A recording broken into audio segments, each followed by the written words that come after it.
Luckiest Girl Alive is a 2015 New York Times bestselling mystery novel written by the American author Jessica Knoll and is her debut work.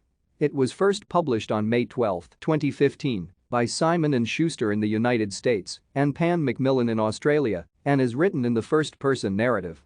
The novel follows a young woman who has sought to reinvent herself in her adult life following a series of horrifying events during her teenage years. During the book, the lead character, TifAni FaNelli, is also referred to by several different names: TifAni FaNelli, Tiff, and Finny.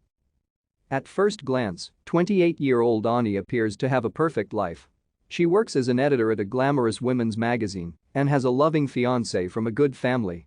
Yet Ani also hides a secret. As a teenager, she underwent a series of horrifying and emotionally crippling events, including a school shooting, that have continued to impact her well into her adult years. During the course of the novel, it is revealed Ani was gang raped when she was 14. Thank you for watching. Like and subscribe if you would like to view more of our videos. Have a nice day.